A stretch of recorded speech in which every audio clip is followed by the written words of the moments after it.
He chose his mother over his wife. And for 3 years, Emily Harper tried to pretend that it didn't hurt as much as it did. She tried to smile through the small humiliations. She tried to swallow the words that burned in her throat. She tried to convince herself that marriage was supposed to be hard, that love required patience, that maybe one day her husband would finally see what was happening right in front of him. But on the night she packed her suitcase, she realized something quietly heartbreaking. Daniel had not failed to see it. He had seen everything. He had seen his mother correct Emily's cooking at the dinner table. He had seen his mother walk into their home without knocking. He had seen his mother rearrange Emily's kitchen, criticize her clothes, question her spending, mock her job, and suggest that a better wife would already have given Daniel a child. And each time, Daniel had chosen silence. Or worse, he had chosen his mother. So when he came home that rainy Thursday evening and found the house dark, the bedroom closet half empty, and Emily's wedding ring resting on top of a folded letter, he stood frozen in the doorway. For the first time in their marriage, the house was completely quiet. No soft music from the kitchen. No warm light above the stove. No smell of soup waiting for him after work. No Emily. Only the rain tapping against the windows. Only the ticking clock in the hallway. Only the terrible sound of his own breathing as he reached for the letter with shaking hands. Daniel had always believed Emily would stay. That was his mistake. Emily met Daniel Harper when she was 27 years old and still believed love could be simple. She was working at a small publishing company in Portland, Oregon, where she spent her days editing other people's words and her evenings walking home beneath trees that turned gold in October. She was not the loudest person in any room, but people noticed her anyway. She had a calmness about her, a kindness that didn't beg for attention. Daniel noticed her at a charity book sale. He was there helping his company sponsor the event, wearing a navy sweater and carrying a box of donated novels. Emily was arranging paperbacks on a folding table when he accidentally dropped the box and sent books sliding across the floor. Everyone laughed, including Daniel. But Emily didn't laugh at him, she knelt to help. The first book she picked up was a battered copy of Pride and Prejudice. Daniel looked at it and said, "I'm guessing this one is judging me." Emily smiled, only a little. That was the beginning. Their first date was coffee that turned into dinner. Their second date was a walk through a rainy park, where Daniel held his jacket over both their heads, even though they both ended up soaked. By the third date, Emily found herself waiting for his texts. By the third month, Daniel had learned how she took her tea, which side of the bed she preferred, and how she went quiet when she was thinking deeply. He was gentle then, attentive, funny in a way that made her feel safe instead of impressed. When he proposed after 18 months, he did it in her favorite bookstore. He slipped a handwritten note inside an old poetry collection and asked her to check page 42. The note said, "Emily, every page of my life is better with you in it. Will you marry me?" She cried before she reached the ring. When Emily said yes, she thought she was saying yes to Daniel. She didn't understand she was also marrying his mother. Margaret Harper entered Emily's life like a cold wind through an open door. At first, Emily tried to be fair. Daniel had told her his father died when he was 11. Margaret had raised him alone. She worked 2 jobs, saved every dollar, and gave Daniel everything she could. Daniel spoke about her with a loyalty that seemed admirable in the beginning. "She sacrificed everything for me," he said once. "I owe her more than I can ever repay." Emily had touched his hand and said, "She sounds strong." Daniel smiled sadly. "She is, she just worries too much sometimes." That was the soft version. The first time Emily met Margaret, it was at a Sunday lunch in Margaret's immaculate white kitchen. Margaret was 62, tall, elegant, and sharp-eyed. Her silver hair was styled perfectly, her blouse pressed, her smile polite enough to pass for welcome if you didn't listen too closely. "So you're Emily," Margaret said, looking her up and down. Emily held out a small bouquet of tulips. "It's so nice to finally meet you." Margaret accepted the flowers as if they were paperwork. Daniel didn't mention you were so petite. Daniel laughed awkwardly. Mom. What? I'm only saying she's small. Nothing wrong with that. Margaret looked back at Emily. You do eat properly, don't you? Emily smiled because she didn't know what else to do. Lunch was roast chicken, potatoes, green beans, and questions. Where did Emily work? How much did editors make these days? Did she plan to keep working after marriage? Could she cook? Was she close to her family? Had she ever been married before? Did she want children? When Emily answered yes, someday, Margaret's expression softened for the first time. Good, she said. Daniel needs a family, a real one. Emily didn't understand the warning hiding inside those words. After lunch, when Daniel went outside to take a call, Margaret stood beside Emily at the sink. You seem sweet, Margaret said. Thank you. But sweet girls sometimes think marriage is romance and flowers. Margaret rinsed a plate slowly. Marriage is duty. My son needs someone who understands duty. Emily dried the plate in her hand. I do. Margaret looked at her. We'll see. Later in the car, Daniel squeezed Emily's knee and said, She likes you. Emily looked out the window at the gray afternoon. Are you sure? She's just protective. That was the first phrase Emily learned to hate. Protective. It became the excuse for everything. Margaret was protective when she called Daniel 4 times during their honeymoon because the washing machine was making a strange noise. Margaret was protective when she cried because Daniel and Emily bought a house 25 minutes away instead of 5. Margaret was protective when she told Emily that Daniel liked his shirts folded a certain way, his coffee made a certain way, his holiday traditions kept a certain way. At first, Emily tried. She invited Margaret to dinner every other Sunday. She asked for recipes. She remembered Margaret's birthday, Mother's Day, the anniversary of Daniel's father's death. She bought Margaret a soft blue scarf one Christmas because Daniel said his mother loved blue. Margaret opened the box, touched the fabric, and said, It's pretty, not really my shade but thoughtful. Daniel later told Emily, She's hard to shop for. Emily nodded. She swallowed the hurt. That became her habit. Swallow it. Smile. Make peace. Keep the family together. The small things piled up quietly.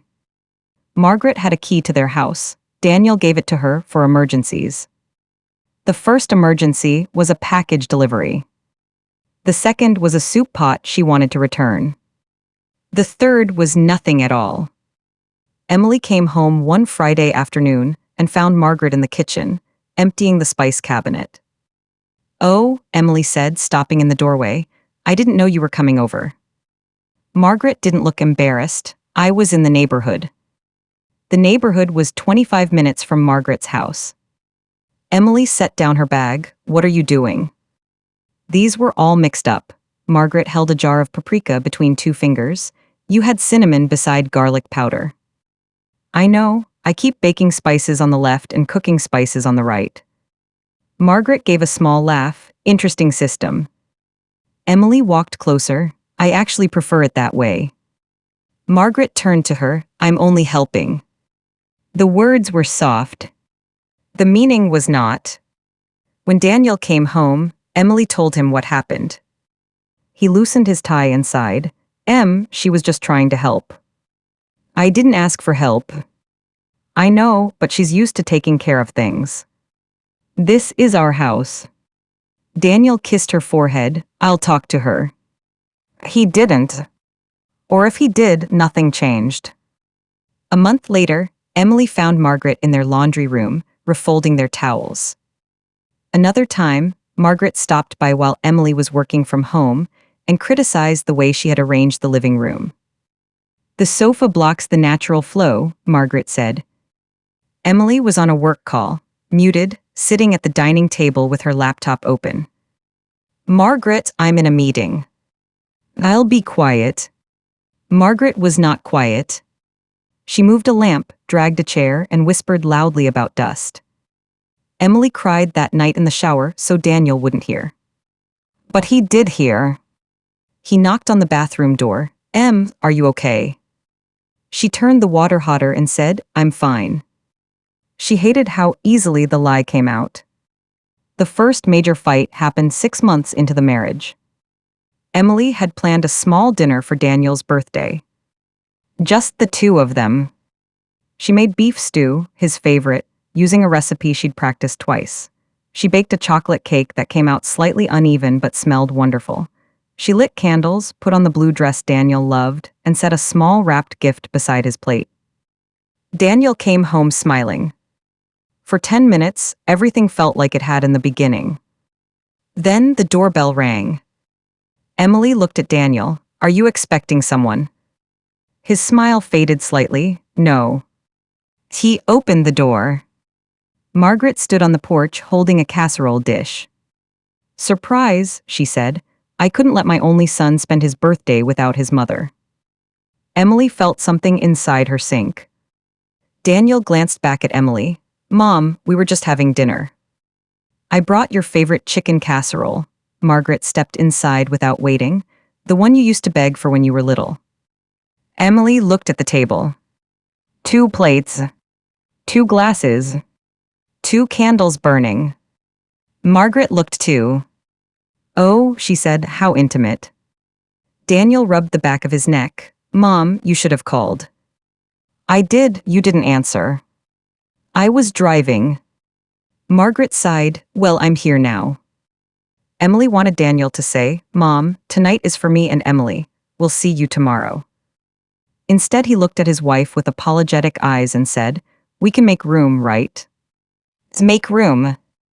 That was what Emily did again and again, until there was almost none of her left. During dinner, Margaret tasted the stew and smiled tightly. "Very hearty," she said, "a little salty but hearty." Daniel said nothing. Margaret served him her casserole, even though Emily had cooked. Daniel ate both. Emily barely swallowed a bite. When Margaret left at 10, kissing Daniel's cheek and telling him not to stay up too late because he had work in the morning, Emily closed the door and turned around. Daniel was carrying plates to the sink. "Why didn't you tell her to leave?" He froze. "What?" "You knew I planned tonight for us." "She surprised me too." "And you let her stay." His jaw tightened. What was I supposed to do? Turn my mother away on my birthday? Emily stared at him. "You were supposed to choose your wife for one evening." "That's not fair." "No, Daniel, what's not fair is me standing in my own kitchen while your mother insults the dinner I spent all day making." "She didn't insult it. She said it was salty." "That's just how she talks." Emily laughed once bitterly. "Exactly." Daniel set the plates down too hard. "You're making this bigger than it needs to be." "I'm asking for boundaries." "She's my mother." "And I'm your wife." He looked at her as if she had asked him to cut his own heart in half. "I can't just abandon her," he said. The word struck Emily like a slap. "Abandoned?" She has no one else. She has friends, neighbors, church groups. She has a life. She has me. Emily's eyes filled. Does she have all of you? Daniel said nothing. That silence answered more than words could. After that night, Emily began keeping a small notebook in the drawer of her bedside table. Not because she wanted evidence. At least not at first. She kept it because she started doubting herself. Margaret made comments so smoothly, so politely, that by the time Emily repeated them to Daniel, they sounded smaller than they felt. So Emily wrote them down. May 4, Margaret said my promotion would be less exciting once children come. May 9, Margaret told Daniel I spend too much on groceries. May 15, Margaret came over without calling and told me the bathroom smelled like chemical cleaners. May 20, Daniel said I'm too sensitive. May 27, Margaret called me modern like it was a disease. The notebook filled slowly. Then quickly. By their second anniversary, Emily no longer asked Daniel to talk to his mother. She had learned the pattern. Emily would say something hurt. Daniel would look tired. He would say his mother meant well. Emily would explain again. Daniel would say Emily misunderstood. Emily would cry. Daniel would comfort her, but only after defending Margaret first. That was the cruelest part. He did love Emily. She knew he did. He held her when she had migraines. He brought her tea when she worked late. He remembered little details and kissed her shoulder in the mornings and sent messages saying, "Drive safe, love you." But love without protection began to feel like a beautiful house with no roof. Warm for a while. Impossible to live in during storms. The storms came often, especially after Emily and Daniel started trying for a baby.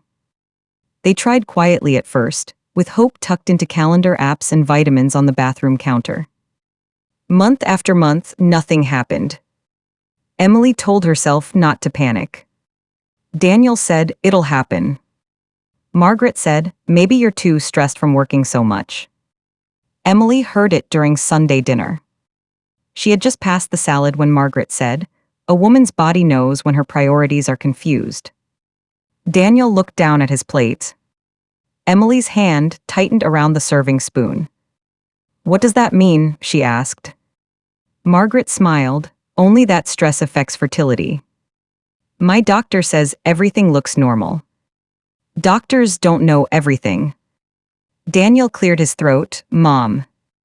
Margaret turned to him, "I'm not being unkind. I want grandchildren before I die. Is that a crime?" Emily pushed back her chair, "Excuse me." She went to the bathroom and stood gripping the sink, trying not to break. A minute later, Daniel knocked. "Em." She opened the door. His face was concerned, but also irritated in that exhausted way that told her he already wanted the conflict to be over. "Can we just finish dinner?" Emily stared at him. "Your mother just blamed me for not getting pregnant." "She didn't blame you. She said my priorities are confused. She's from a different generation. She humiliated me." Daniel lowered his voice, "Please don't make a scene." Emily felt the world go still. A scene. Her pain was a scene. His mother's cruelty was just concern. Emily walked past him, grabbed her coat, and left Margaret's house alone. Daniel came home 2 hours later. He found her sitting in the dark on the edge of their bed. "Mom cried after you left," he said. Emily looked up slowly. That was his opening sentence. Not "Are you okay?" Not "I'm sorry." Not "She crossed a line." "Mom cried." Emily nodded, as if something had become clear. "What did you tell her?" she asked. "I told her you were emotional." Emily smiled, but there was no happiness in it. "Of course you did."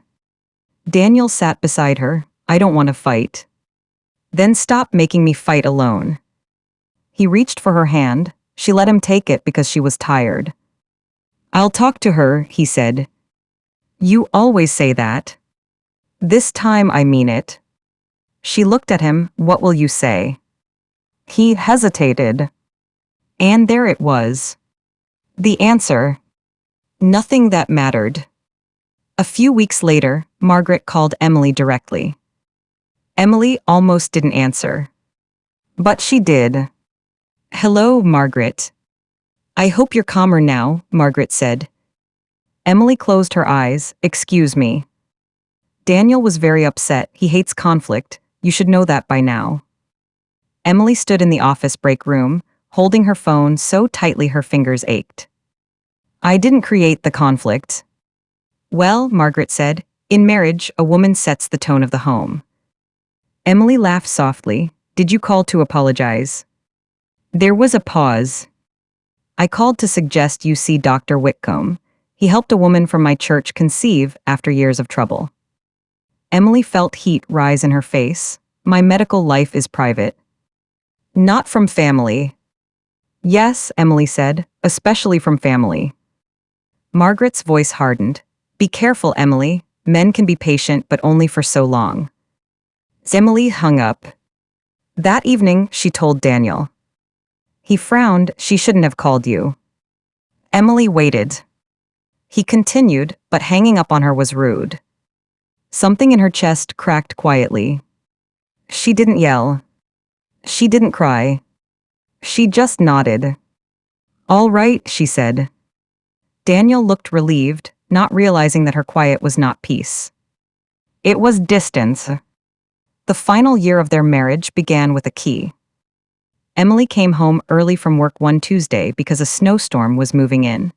The sky was white, the roads slick, and her boss had told everyone to leave before traffic got worse.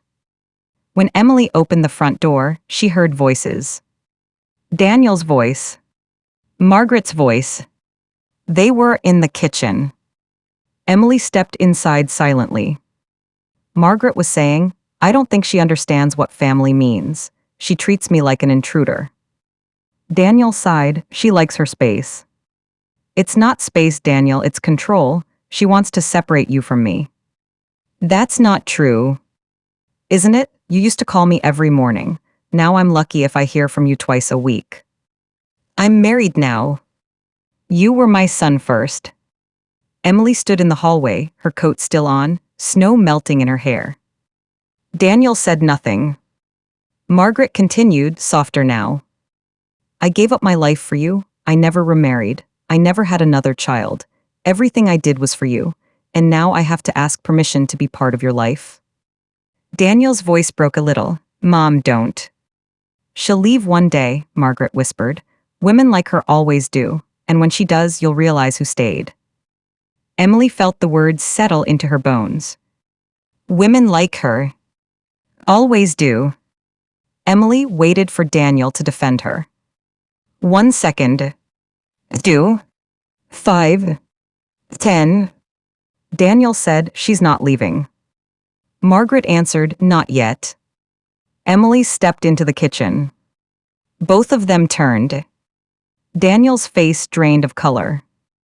Em's your home. Margaret recovered first. The storm, I assume. Emily looked at Daniel. Did you invite her? He glanced at Margaret. She stopped by. With her key. Margaret lifted her chin. My son gave me that key. Emily held out her hand. I want it back. Margaret stared. Daniel said, Emily. No, Emily kept her hand out. I want the key back. Margaret looked at Daniel, waiting. That was what she always did. And Daniel, trained by guilt, obeyed the look. Maybe we should talk about this later, he said.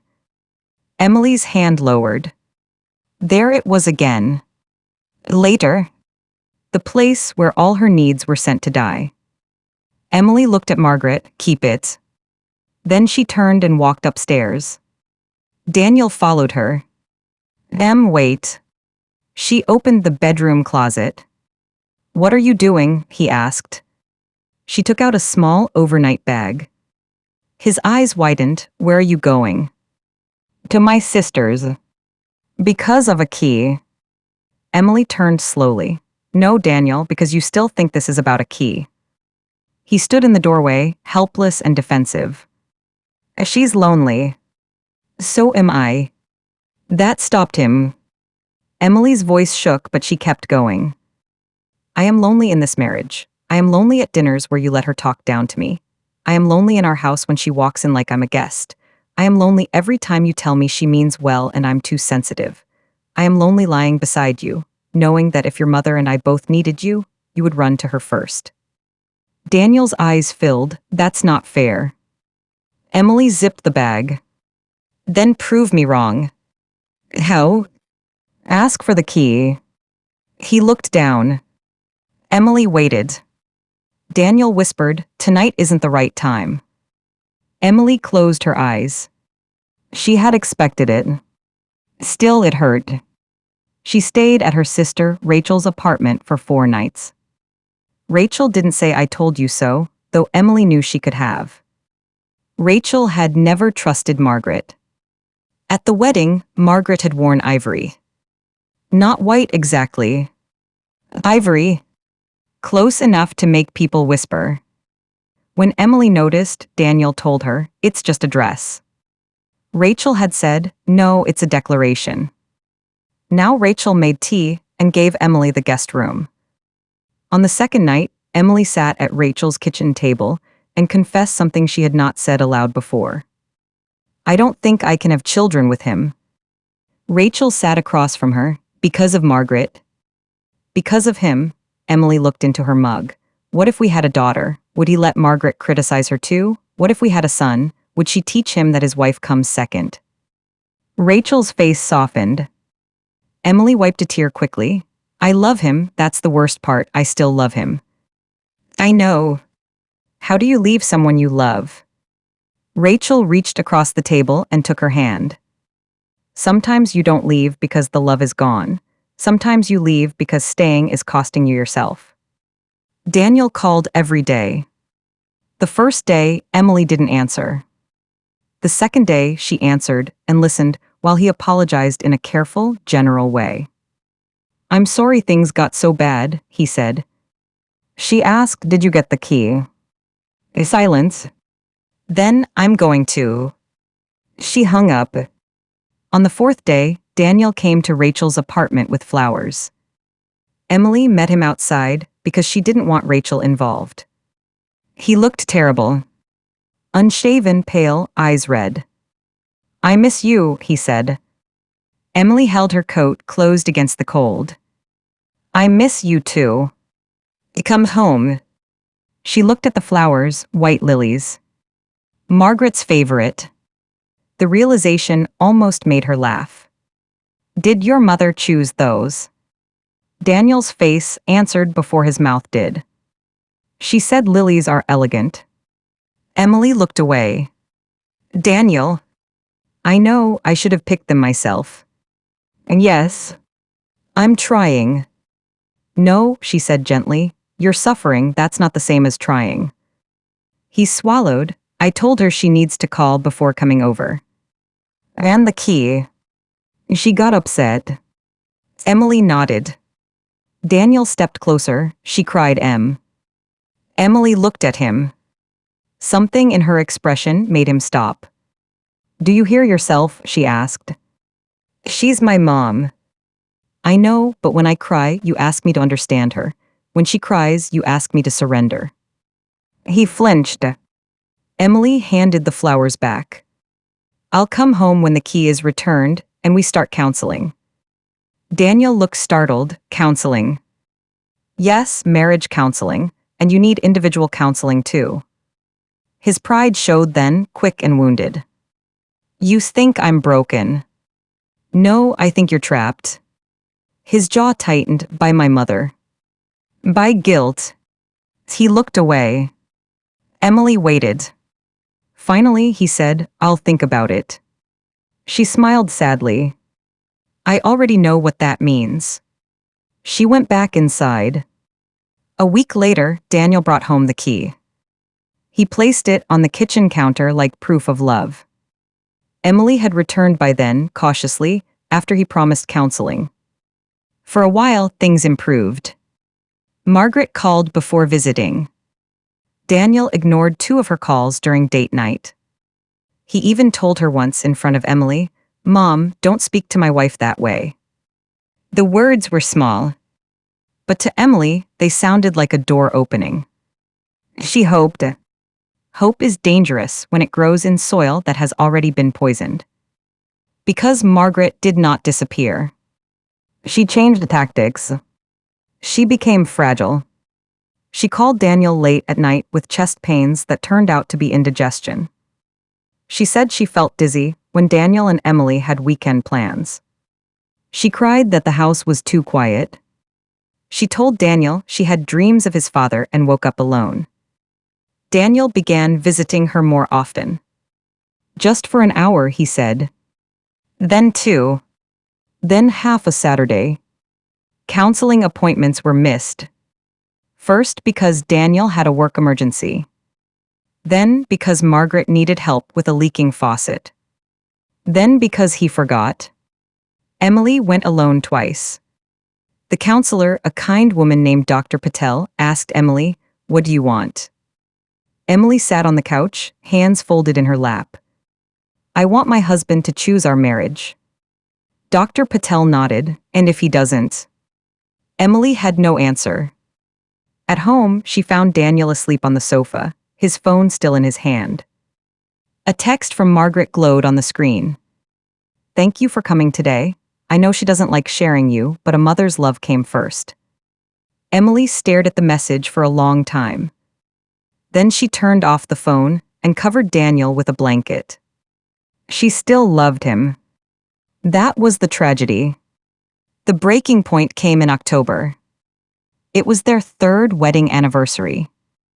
Emily had stopped expecting grand gestures, but she still hoped for something quiet. A dinner. A walk. A letter. Anything that said, "I remember us." That morning, Daniel kissed her in the kitchen and said, "Happy anniversary." She smiled, "Happy anniversary." He looked nervous. "I made reservations for tonight." Emily's heart lifted. "You did?" 7 o'clock, that Italian place downtown you like. For the first time in months, she felt light. At work, she wore the earrings Daniel had given her on their first Christmas. She left early, curled her hair, put on a green dress, and stood in front of the mirror trying not to care too much. At 6:30, Daniel called. Emily knew before she answered. "Hey," he said, voice strained. She sat slowly on the edge of the bed. "What happened?" "Mom fell." Emily closed her eyes. "Is she hurt?" "She says her ankle is swollen. She doesn't want an ambulance. I'm going to drive her to urgent care." "Okay." "I'm so sorry. We'll do dinner tomorrow."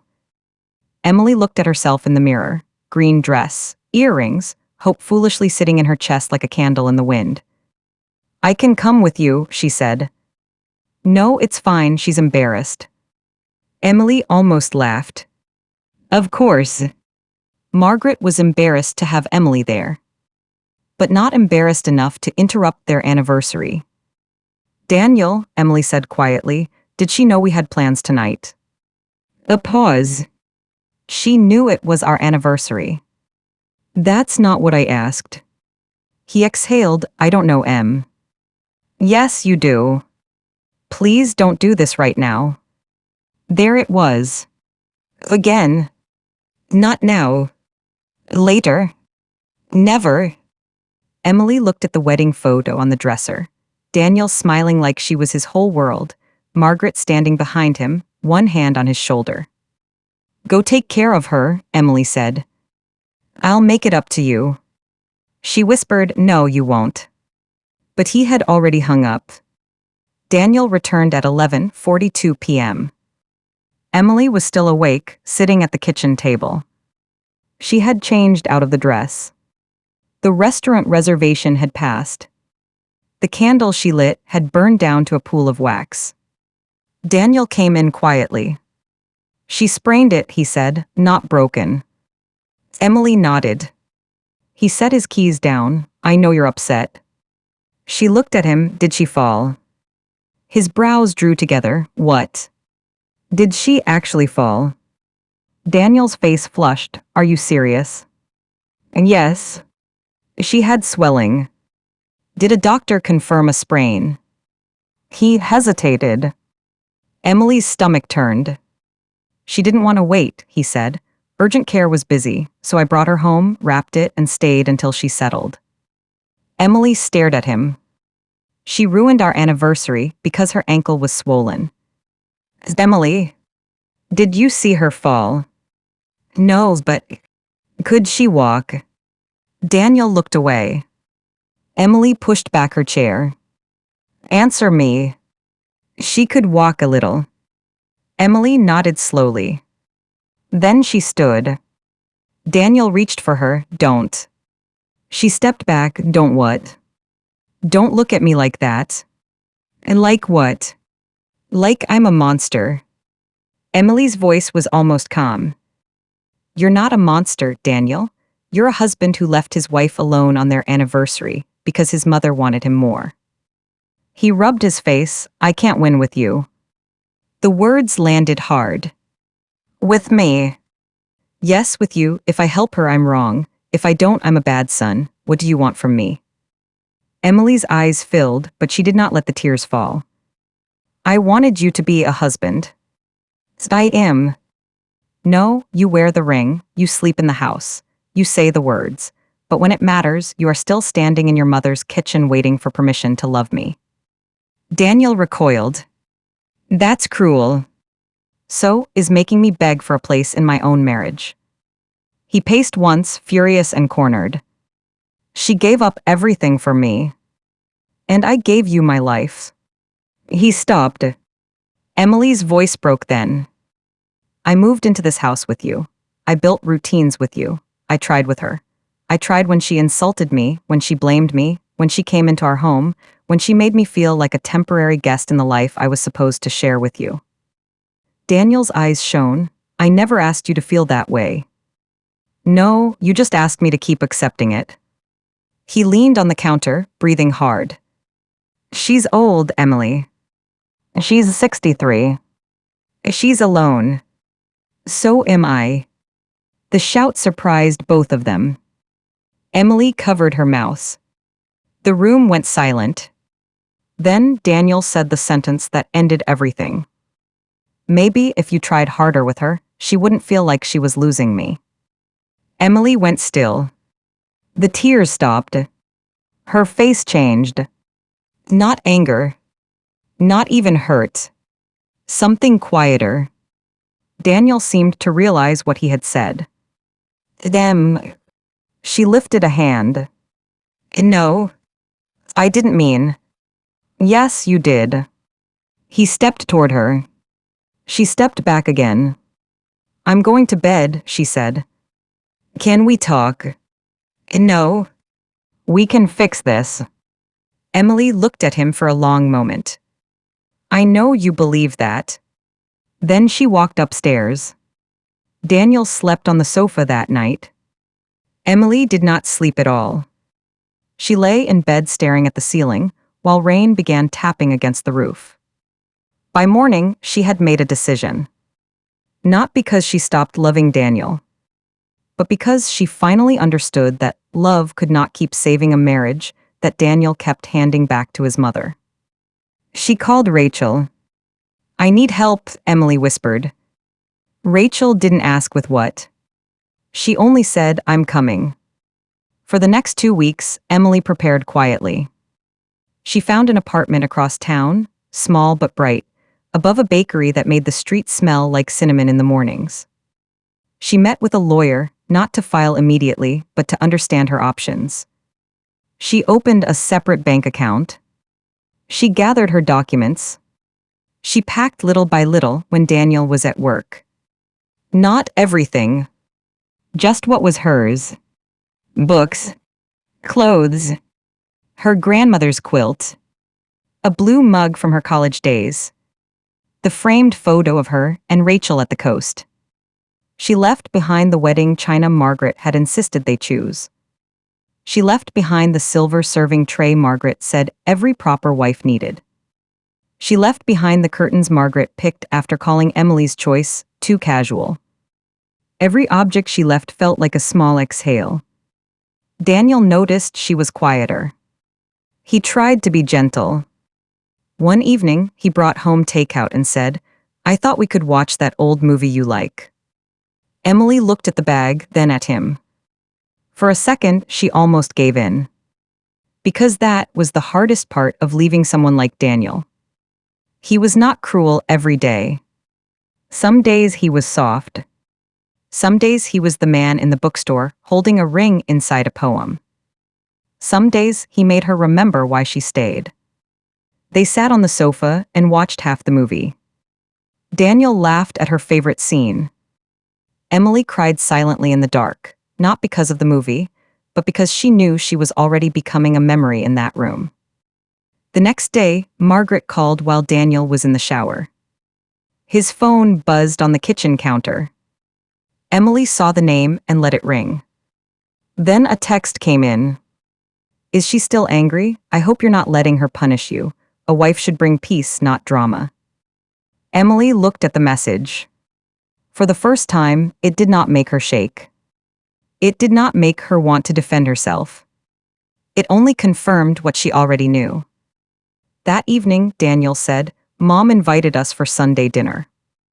Emily was washing a glass. No. He blinked no. I'm not going. She asked for both of us. No. He leaned against the counter. I know things have been tense, but avoiding her won't help. Emily dried the glass carefully. I'm not avoiding her, I'm choosing peace. Daniel frowned. Peace means forgiveness. No, sometimes peace means distance. He stared at her, frustrated. So what am I supposed to tell her? The truth. Which is? Emily looked at him. Your wife is tired. He said nothing. Sunday came. Daniel went alone. Emily spent the afternoon packing the last of her winter clothes. When Daniel returned, he smelled like Margaret's house. Lemon polish and roasted chicken. He looked troubled. She thinks you hate her, he said. Emily folded a sweater. I don't hate her. She cried again. Emily placed the sweater in the suitcase. Daniel watched her. What are you doing? She closed the suitcase slowly. What does it look like? His face changed. Emily. As she stood. I'm leaving Thursday. The words seemed to knock the air from him. What? I signed a lease. He shook his head. No. And yes. No, you don't just decide that without me. Emily looked at him sadly. I have been trying to decide with you for 3 years. He stepped forward. We had a bad fight, couples fight. This is not one fight. Then we'll go back to counseling. You stopped going. I'll go now. Because I'm leaving. Because I don't want to lose you. Emily's face crumpled for a moment, but she recovered. I know. Then why won't you give me a chance? She laughed softly through tears. Daniel, what do you think the last 3 years were? He looked as if she had struck him. I can change. I hope you do. For us. For you. His eyes filled. Don't do this. Emily's voice trembled. I didn't do this alone. Daniel sank onto the bed. The suitcase sat between them like a third person. That night he called Margaret. Emily was downstairs, but she heard his voice through the walls. Mom, Emily is leaving. A pause. Then Daniel said, No, this is serious. Another pause. Mom, please don't. His voice sharpened. No, I'm not coming over right now. Emily stood at the foot of the stairs, listening. For one wild second, hope sparked. Then Daniel said, I'll call you later. Not no. Not stop. Later. Even then, still later. On Thursday, rain fell all afternoon. Rachel arrived with her husband, Mark, and a rented van. Daniel had taken the day off work. He moved through the house like a ghost, watching boxes leave. He tried to help with one, but Rachel gave him a look so cold he put it down. Emily kept her wedding ring on until the last hour. She didn't know why. Maybe because removing it felt too final. Maybe because some part of her still expected Daniel to stand in front of the door and say the words she had needed for years. I choose you. I choose our home. I choose our marriage. I will not let anyone, even my mother, hurt you again. But he didn't say those words. He said, Do you have to take the coffee table? Emily looked at it. A ridiculous laugh almost escaped her. No, she said, keep it. The rain grew heavier. By 6 o'clock, the house looked half erased. Emily walked through each room alone. The kitchen, where she had learned that cooking with love did not make criticism taste less bitter. The living room, where she had sat through Sunday visits with her hands folded and her heart shrinking. The bedroom, where Daniel had held her and failed her in equal measure. Finally, she stood by the front door. Daniel was there. His eyes were red. "I love you," he said. Emily closed her eyes. "I love you too." "Then stay." She opened her eyes. "Love is not a place to live, Daniel, not by itself." He wiped his face. "What do I do now?" She wanted to answer. She wanted to guide him, comfort him, mother him through the consequences of not protecting her. But she could not carry him anymore. "You figure out why losing me was easier than disappointing her." He flinched. Emily took off her wedding ring. Daniel watched, horrified. She placed it on the small table by the door. Then she handed him a folded letter. "Read it after I'm gone." "Emily, please." He nodded, broken. She walked out into the rain. Rachel was waiting in the passenger seat of the van. Emily climbed in, closed the door, and did not look back until they reached the end of the street. Through the wet window, she saw Daniel standing on the porch. A lonely figure under the yellow light. For 1 second, she almost asked Mark to stop. Then Rachel reached over and took her hand. Emily faced forward. And the house disappeared behind the rain. Daniel stood on the porch long after the van was gone. He didn't remember walking back inside. The house felt wrong immediately. Not empty in the simple sense. Emily had not taken much furniture. The sofa remained. The table remained. The framed wedding photo still sat on the mantel because Emily had left it behind.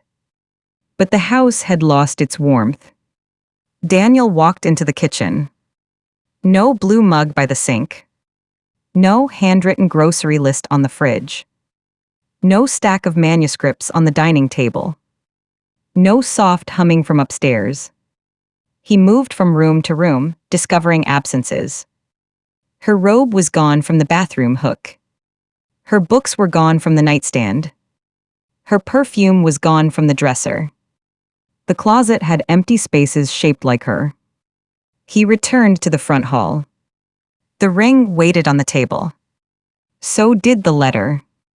For a while, he could not touch either one. Then his phone rang. "Mom." Daniel stared at the screen. It rang until it stopped. Then rang again. Then again. Finally, he answered. "Daniel," Margaret's voice was tight. "What happened? Is she gone?" He looked at the ring. "Yes." Margaret exhaled. "Oh, sweetheart, I'm coming over." "No." The word came out before he thought. A silence. "What?" "I said no." Margaret's voice sharpened. "You shouldn't be alone right now." "I need to be." "She's punished you enough." Daniel closed his eyes. There it was. The old hook. Poor Daniel. Cruel Emily. Mother knows best. For years, he had bitten it willingly. Tonight, with his wife's ring sitting in front of him, it tasted like poison. "Don't talk about her like that," he said. Margaret gasped softly. "Excuse me." "I said don't." "Daniel, you're upset." "Yes," he said, "I am." "Then let me come over." "No." "After everything I've done for you, you're shutting me out too." The guilt rose automatically, familiar as breath. His chest tightened. His mind flashed to childhood. His mother crying at the kitchen table after his father's funeral. His mother working late, coming home exhausted. His mother telling him, "It's just us now." His mother saying, "You're the man of the house." He had been 11 years old. 11. Too young to be a husband to his mother's grief. Too young to become responsible for her loneliness. But he had carried it anyway. And Emily had paid the price. I'll call you tomorrow, Daniel said. Daniel? He hung up. His hands were shaking. Then he picked up Emily's letter. For a moment, he only held it. Her handwriting was neat, careful, familiar. Daniel, I have written this letter in my head many times, but I never wanted to leave it for you. I wanted to say these things while sitting across from you. I wanted you to hear me before the house became quiet. But I have said them many times. I told you I was lonely. I told you your mother's words hurt me. I told you our home did not feel like ours. I told you I needed boundaries. I told you I needed you. And every time, you heard me only long enough to feel guilty. Then you returned to the same place, standing between us, facing her. I want you to understand something. I am not leaving because of your mother. I am leaving because of you. Your mother did not make vows to me. You did. Your mother did not promise to build a life with me. You did. Your mother did not stand in front of our friends and family and say she would choose me in sickness and health, in joy and sorrow. You did. But when sorrow came from her, you handed it to me and asked me to carry it quietly. I know you love me. That is why this hurts so much. If you were cruel all the time, leaving would be easier. But you are kind in many ways. You are gentle in many ways. You can be a good man. But a good man who will not protect his wife becomes unsafe to love. I need a home where I am not competing with another woman for my husband's loyalty. I need peace. I need to breathe. I need to remember who I am when I am not trying to earn a place that should have been mine already. Please do not use this letter to hate your mother. Use it to see yourself. You were a child who learned that love meant responsibility for someone else's feelings. I am sorry for that, truly, but I cannot heal that wound by becoming another woman who disappears for your comfort. I hope you get help. I hope you learn how to love without guilt. I hope one day you understand that choosing your wife would not have meant abandoning your mother. It would have meant becoming your own man. I loved you with everything I had. But I am choosing myself now. Emily. Daniel read the letter once. Then again. By the third time, he was sitting on the floor with his back against the front door, sobbing into his hands. Not the controlled crying of a man ashamed to break. Real sobs. Ugly. Childlike. Years of guilt, anger, love, denial, and fear tearing through him all at once. The house did not comfort him. It only echoed. The next morning, Margaret came anyway. Daniel had not invited her. He woke on the sofa to the sound of a key turning in the lock. For one disoriented second, he thought Emily had come home. He sat up fast. Margaret stepped inside carrying a covered dish. I knew you wouldn't eat, she said. Daniel stared at her. She still had a key. Not Emily's key. The copy. Of course she had made a copy. Margaret looked around the room. Well, she took more than I expected. Daniel stood slowly. Give me the key. She paused. What? The key. Daniel, don't start. He walked toward her and held out his hand. Margaret's mouth tightened. I am your mother. And this is my house. Your house that I helped you buy. You gave me $2,000 toward closing costs. I helped you. And I thanked you. Her eyes flashed. She did this. She turned you against me. Daniel felt anger then. Not loud. Not explosive. Cold and clear. No, he said, you helped me turn against my wife. Margaret recoiled as if slapped. How dare you? How dare I? He laughed once bitterly. You walked into our home whenever you wanted. You criticized her. You blamed her for not getting pregnant. You interrupted our anniversary.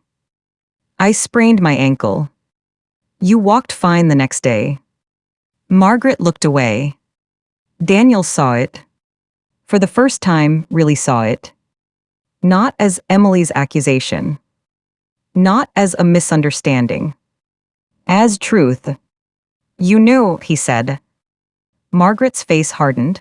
I knew my son was drifting away from me. I got married. You changed. I was supposed to. Her lips trembled. After your father died, you promised you'd never leave me. I was 11. You were all I had. I was a child. The shout filled the room. Margaret went silent. Daniel was breathing hard. He had never raised his voice at her like that. Not once. And in the silence after it, he felt both terror and relief. Margaret's eyes filled with tears. The sight still hurt him. But this time, he did not move to fix it. I loved you too much, she whispered. Daniel's voice broke. No, Mom, you needed me too much. She clutched the casserole dish like a shield. I sacrificed everything. I know. For you. I know. And this is how you repay me. Daniel looked at the empty spaces Emily had left behind. No, he said quietly, this is how I stop making my wife repay you. Margaret stared at him as though she no longer recognized him. Maybe she didn't. Maybe Emily leaving had finally forced Daniel to become someone Margaret could not control with tears. He held out his hand again. The key. For a long moment, she did not move. Then she dug into her purse, pulled out the key, and slapped it into his palm. He walked to the door and opened it. Margaret looked stunned. You're asking me to leave. And yes, I'm your mother. I know. And you choose her. Daniel's eyes filled.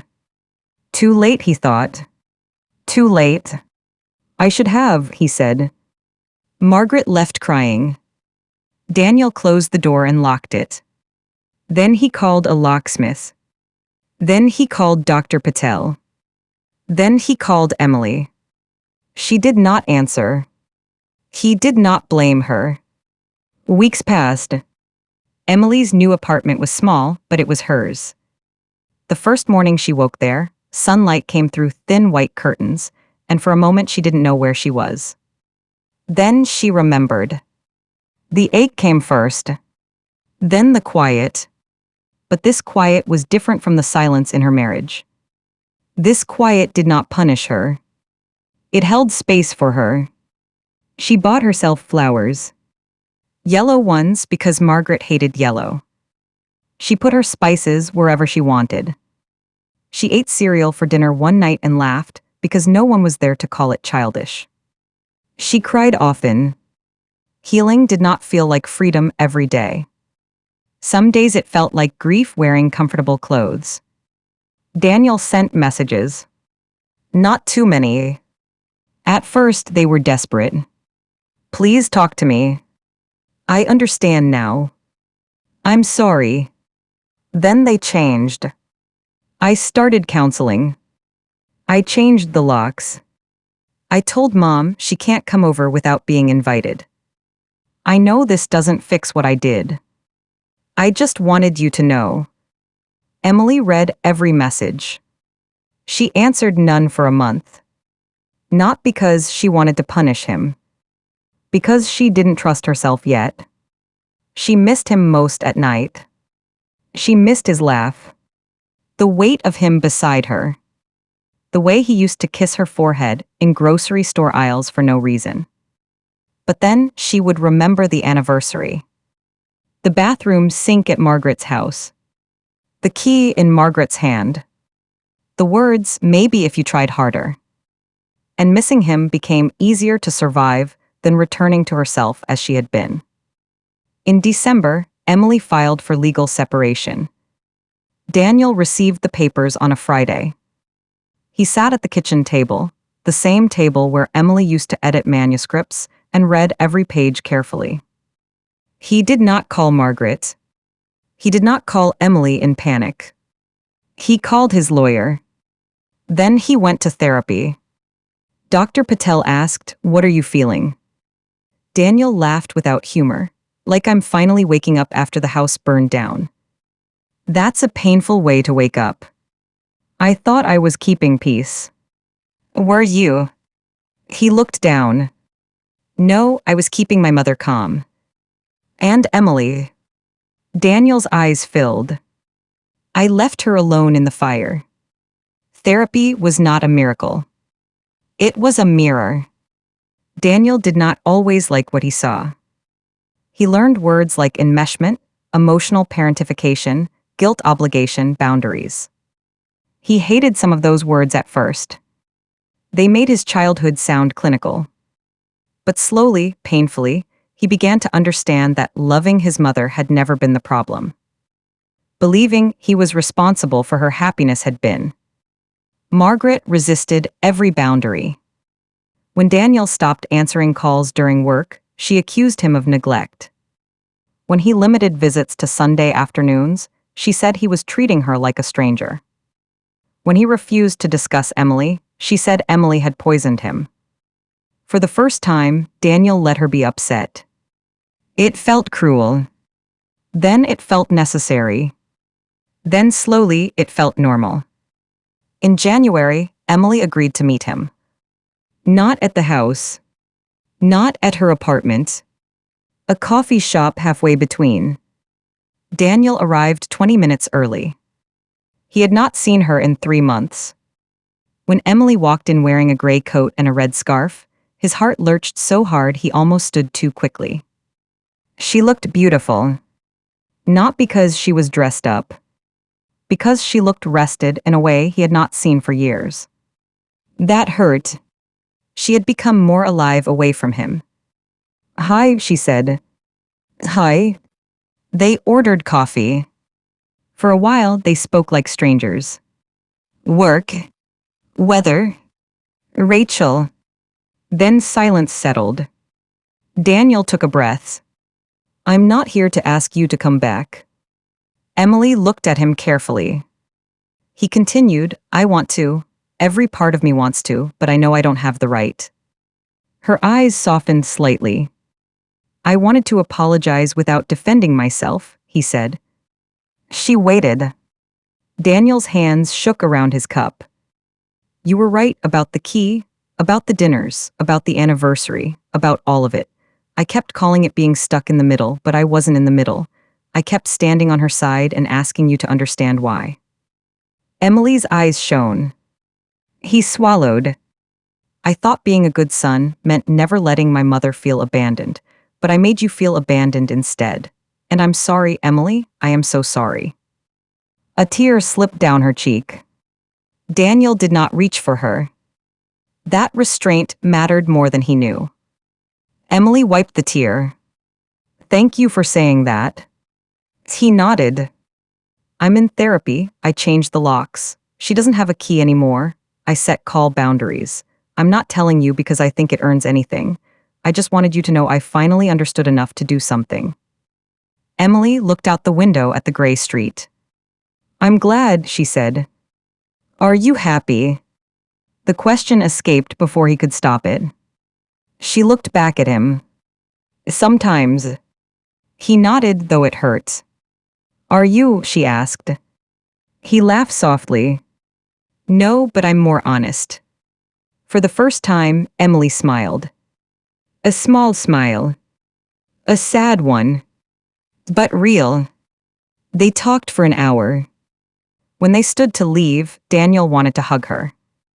He didn't ask. Emily surprised him by stepping forward and wrapping her arms around him. He closed his eyes. For a few seconds, he was home. Then she let go. Take care of yourself, Daniel. You too. He watched her walk away. This time, he did not chase her. Spring came slowly. Emily built a life in pieces. She joined a weekend pottery class. She painted one wall of her apartment pale green. She visited Rachel every Sunday. She stopped checking Daniel's social media. She stopped rehearsing arguments in the shower. She stopped imagining what Margaret would say about every choice she made. One afternoon, while cleaning, she found the old notebook. The one where she had written every comment, every hurt, every moment Daniel called her too sensitive. She sat on the floor and read it. May 4, May 9, May 15, May 20, page after page. At first she cried. Then she felt something unexpected. Pride. Not because of how much she endured, but because she finally stopped. She closed the notebook and placed it in a box. Not to keep as a weapon. As a reminder. Never again would she need written proof of her own pain. Daniel continued therapy.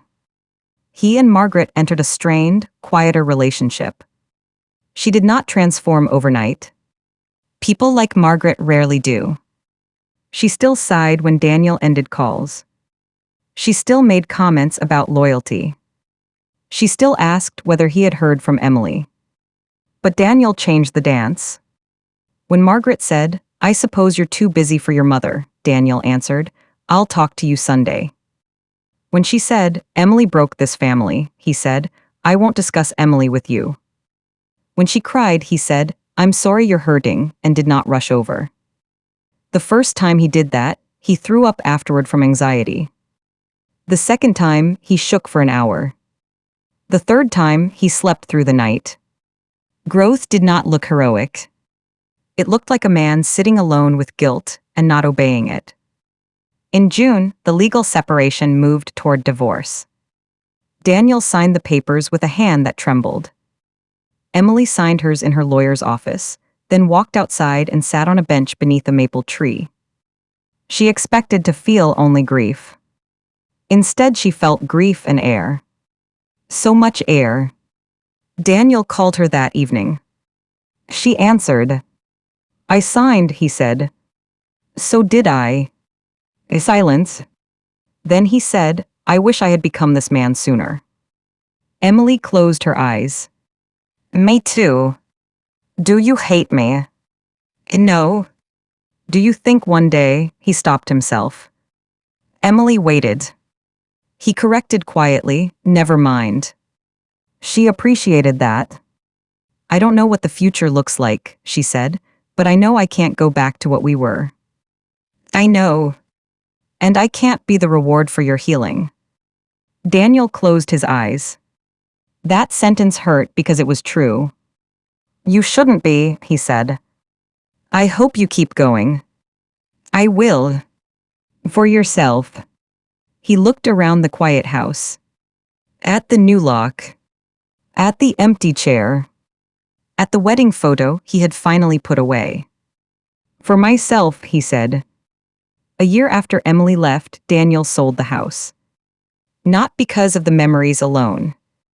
Because the house had never truly belonged to the marriage. Too much of Margaret was in its walls. Her curtains. Her furniture advice. Her key. Her shadow.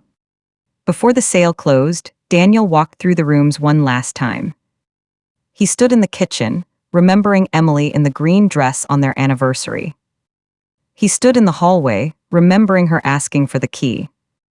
He stood by the front door, remembering the ring. Then he whispered into the empty house, "I'm sorry." No one answered. But he needed to say it anyway.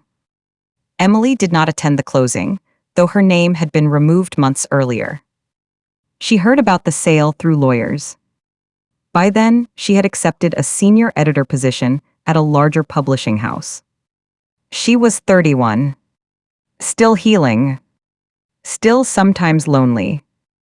But no longer lonely beside a man who should have been there. One Saturday afternoon, she went to the coast with Rachel. The sky was bright, the wind sharp, the ocean endless. They walked barefoot in cold sand, laughing when waves chased their ankles. Rachel took a photo of Emily standing at the shoreline, hair blowing across her face, eyes closed, smiling. Not a perfect smile. A real one. That evening, Emily posted the photo with no explanation. Daniel saw it. He stared at it for a long time. Then he put down his phone. For the first time, he did not feel the urge to message her. He only felt gratitude that she looked free. And sorrow that he had not helped her feel that way when she was his wife. 2 years later, Emily received a letter. Not a text, not an email, a letter. The envelope had Daniel's handwriting. She almost didn't open it, but curiosity, and something gentler than pain, made her sit at the kitchen table and slide a finger beneath the seal. Emily, I hope this letter does not disturb your peace. You don't need to respond. I wanted to tell you that my mother passed away last month. It was sudden but peaceful, a stroke in her sleep. I have felt many things. Grief, of course, relief too, which is hard to admit, then guilt about the relief. My therapist says feelings are not crimes. I am trying to believe that. In the last year of her life, our relationship changed. It never became simple, but it became more honest. I loved her. I still do, but I stopped belonging to her. I wish I could tell you she apologized. She didn't, not exactly. But once, near the end, she asked if I was lonely. I said yes. She said I was too. That was the closest we came to truth. I'm not writing to reopen anything. I'm writing because you once told me I needed to figure out why losing you was easier than disappointing her. I did. The answer was that I had been trained to survive her disappointment like it was danger. Losing you felt impossible, but disappointing her felt forbidden. That does not excuse me. It only explains the cage I should have broken before it trapped you too. You leaving was the most painful thing that ever happened to me. It was also the thing that saved me. I hate that both are true. I hope your life is full of gentleness. I hope your home feels like yours. I hope no one ever makes you earn your place again. You were right to choose yourself. With love and respect. Daniel. Emily sat with the letter for a long time. Outside, evening light turned the apartment walls gold. She had a different apartment now, bigger, with shelves full of books and herbs growing on the windowsill. There was a man in her life, though it was new. His name was Aaron.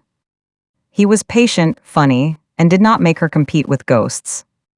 When his sister called during dinner, he sent it to voicemail and said, "I'll call her back later, I'm here with you." The first time he did that, Emily had gone quiet. Aaron noticed. "Was that okay?" he asked. Emily smiled through tears. "Yes," she said, "that was very okay." Now, holding Daniel's letter, she felt the old ache. But it no longer owned her. She took out a piece of stationery. For a while, she did not know what to write. Then she began. "Daniel, I'm sorry for your loss. Thank you for telling me, and thank you for your letter. I believe you. I believe you loved me. I believe you were trapped. I believe you have worked hard to understand it. I also need you to know that I am well. My home is peaceful. My life is my own. I laugh more now. I sleep better. I am not angry every day anymore. For a long time, I thought healing meant forgetting. It doesn't. I remember everything. But the memories don't decide for me now. I'm glad you became free. I wish we both could have been free sooner. Take care of yourself. Emily." She mailed it the next morning. Daniel received it 3 days later. He read it standing in the lobby of his apartment building. My home is peaceful. My life is my own. I laugh more now. He pressed the letter to his chest and cried. Not because he thought she was coming back. Because she wasn't. And because, finally, he understood that her not coming back was part of her healing. Years later, Daniel would tell a friend the truth about his marriage. They were sitting in a diner after work, coffee cooling between them. The friend, recently engaged, complained that his fiancée didn't understand how close he was to his mother. Daniel listened quietly. Then he said, "Be careful." The friend frowned. "What do you mean?" Daniel looked out the window. I thought choosing my wife meant betraying my mother, so I kept choosing my mother in small ways and told myself I was being a good son. What happened? Daniel stirred his coffee. My wife left. The friend went silent. Daniel continued, "The worst part is that she didn't ask me to stop loving my mother. She only asked me to stop letting my mother hurt her. He looked back at his friend. If you make your wife fight for the place you already promised her, one day she'll stop fighting. And when she does, the quiet will be worse than any argument. The friend said nothing. Daniel hoped he had heard him. Some lessons arrive too late to save what they teach you about, but not too late to tell someone else. As for Emily, she kept building. She married Aaron on a warm September afternoon in a garden behind a small inn. No one wore ivory except the bride. No one interrupted the vows. No one made speeches about sacrifice as ownership. Rachel cried through the entire ceremony. When Aaron said, "I choose you," his voice was steady. Emily believed him. Not because words were enough. Because his life had already shown her what they meant. At the reception, under strings of soft lights, Emily danced barefoot in the grass. She laughed when Aaron spun her too quickly. She cried when Rachel toasted, "The bravest woman I know." And later, when the music slowed, Emily looked across the garden and thought of the girl she had been in Daniel's house. The girl swallowing hurt. The girl writing proof in a notebook. The girl waiting for a man to choose her. Emily wished she could go back and hold her. She wished she could whisper, "You are not hard to love. You are not too sensitive. You are not asking too much." But maybe, in the end, leaving had been that whisper. Maybe every box she carried out of that house had been a sentence. I matter. My peace matters. My life belongs to me. And somewhere across the city, Daniel lived alone in a clean apartment with no spare key in anyone else's pocket. He dated sometimes carefully. He visited his mother's grave once a month, bringing yellow flowers because Emily had once told him she bought them after leaving. At first, he chose yellow as penance. Later, as peace. He would stand there and say, "I love you, Mom." Then, after a pause, he would add, "But I was never meant to be yours forever." The wind would move through the grass. No answer. No guilt. Only quiet. The kind that no longer controlled him. And if anyone asked what happened to his marriage, Daniel no longer blamed timing, stress, or family pressure. He told the truth. "I chose my mother over my wife," he said, "and when I came home, the house was empty." Then he would pause, remembering the ring on the table, the letter in his hands, the rain at the window. And the hardest part, he would add, was realizing she had been alone long before she left. That was the lesson Daniel carried for the rest of his life. A wife does not become second place all at once. It happens in small betrayals. A dinner ruined. A key defended. A cruel comment excused. A tear dismissed. A boundary delayed. A husband saying later until later becomes never. And a woman who once begged to be chosen finally chooses herself. By the time the house is empty, the leaving has already happened. The suitcase is only the last sound. So, if you are listening to this tonight, remember this. Love your mother. Honor her. Care for her. But do not make your wife pay the debt of your childhood. Do not confuse guilt with loyalty. Do not call your silence peace.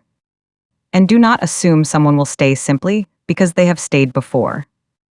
Because one evening, you may come home expecting warmth. You may open the door and find darkness. You may call her name and hear only your own voice come back. You may walk upstairs and see the empty closet. You may find a ring where love used to be. And then finally, you may understand. She did not leave because she stopped loving you. She left because she finally started loving herself more than the pain of waiting for you to choose her.